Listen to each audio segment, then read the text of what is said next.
बिस्मिल्लाहिर्रहमानिर्रहीम। आज का जो हमारा टॉपिक है वो difference between state and the government कि एक रियासत और एक हुकूमत में जो बुनियादी फ़र्क है वो क्या है। तो इसमें being a student of political science मैं आपको जो बेसिक चीज़ बताना चाह रहा हूँ वो ये है कि स्टेट जो है उसके चार बेसिक एलिमेंट्स हैं, चार इम्पोर्टेंट एलिमेंट्स हैं जो हमने पहले डिस्कस किए हैं। Number 1 population, number 2 territory, number 3 government और नंबर 4 सॉवरेनिटी। तो अब हम इन एलिमेंट्स का जायज़ा लेते हैं। तो गवर्नमेंट जो है वो एक एलिमेंट ऑफ द स्टेट है और इस हवाले से हम देखते हैं तो ये एक important element of the state है because the state depends upon the government. अब गवर्नमेंट जो है वो एक structural body of the state है जो वहाँ के उस स्टेट के रहने वाले इनहेबिटेंट्स जो हैं, जो बशिंदे हैं, वो अपने पॉलिटिकल विल के ज़रिए फॉर्म आउट करते हैं ताकि उस स्टेट के अमूर को ऑर्गेनाइज तरीके से चलाने के लिए एक स्ट्रक्चरल बॉडी का होना ज़रूरी है। और गवर्नमेंट से हम मुराद क्या लेंगे? गवर्नमेंट से मुराद ये है कि जो मुख्तलिफ डिफरेंट जूरिस्ट, स्कॉलर्स और थिंकर्स हैं उन्होंने इसको इस तरीके से भी डिफ़ाइन किया है कि एक गवर्नमेंट जो है वो इस हवाले से भी उसका सॉवरन होना ज़रूरी है कि उस स्टेट के रहने वाले जो बशिंदे हैं वो अनकंडीशनल ओबीडियंस का मुजाहरा करते हुए उस गवर्नमेंट को, उस गवर्नमेंट की सॉवरेनिटी को जो है वो तस्लीम करें। अब उस गवर्नमेंट की सॉवरेनिटी को किस तरीके से तस्लीम किया जाएगा उसके लिए हमने देखना है कि अनकंडीशनल ओबीडियंस जो लफ्ज़ यूज़ किया गया है वो किस हवाले से ओबीडियंस होगी।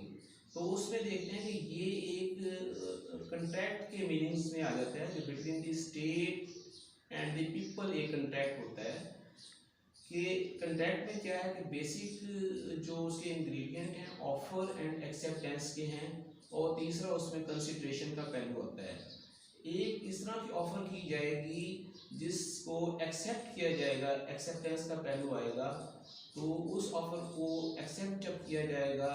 तो फिर वो कंट्रैक्ट बनेगा और उसको एक्सेप्ट करने के लिए जो कंसिडरेशन का पहलू है वो इंतहाई अहमियत का हामिल बन जाता है। इसमें हम देखते हैं कि एक स्टेट में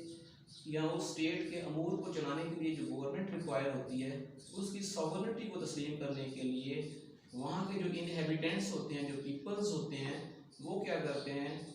वो उनको ये रियलाइज़ करवाना पड़ता है कि एक स्टेट जो है उनके बेसिक राइट्स की प्रोटेक्शन कर रही है, उनके फंडामेंटल राइट्स की प्रोटेक्शन कर रही है, उनके लीगल राइट्स की प्रोटेक्शन कर रही है, उनके ह्यूमन राइट्स की प्रोटेक्शन कर रही है, उनको हर हवाले से प्रोटेक्शन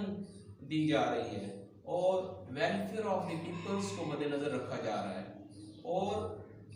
जब ये सारी चीज़ें दी जाएंगी तो उस स्टेट के रहने वाले जो लोग हैं, जो बशिंदे हैं, वो अनकंडीशनल ओबीडियंस के असूल को अपनाते हुए रिट ऑफ द गवर्नमेंट जो है उसको एक्सेप्ट करेंगे और एक गवर्नमेंट जो है वो एक सक्सेसफुल तरीके से उस स्टेट के इंतज़ामी अमूर को चलाते हुए आगे बढ़ेगी। और लोग जो है अपनी पॉलिटिकल विल के ज़रिए जो है जो पॉलिटिकल ऑफिस बियरर हैं, जिनसे मुराद हम लेंगे कि यहाँ की जो बेसिक पॉलिटिकल पार्टीज़ हैं वो इंतखाबात के ज़रिए जब ऊपर आती हैं तो फिर उनमें से वहाँ पर जो डिफरेंट किस्म की गवर्नमेंट फॉर्म आउट होती है। मसलन पार्लियामेंट्री फॉर्म ऑफ गवर्नमेंट में वज़ीर आज़म जो है या उसकी कैबिनेट जो है वो एक गवर्नमेंट का तस्वर देती है। इसी तरह प्रेसिडेंशियल फॉर्म ऑफ गवर्नमेंट में एक सदर जो है वो वहाँ का चीफ एग्जीक्यूटिव तस्वर किया जाता है और उसकी कैबिनेट जो है वो एक गवर्नमेंट का तस्वर देती है।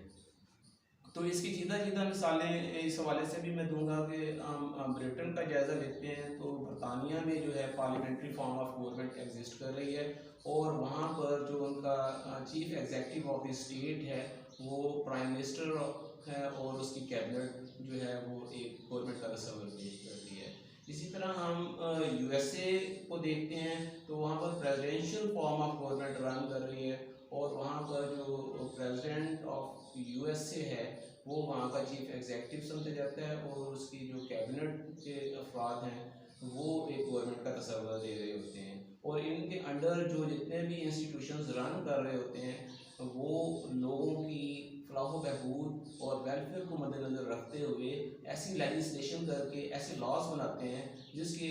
बाद लोगों के अंदर ये एहसास उजागर होता है कि उनके फंडामेंटल राइट्स की प्रोटेक्शन हो रही है, उनके लीगल राइट्स की प्रोटेक्शन हो रही है, उनके बेसिक ह्यूमन राइट्स की प्रोटेक्शन हो रही है। तो इस तरह जो है एक स्टेट और एक गवर्नमेंट जो है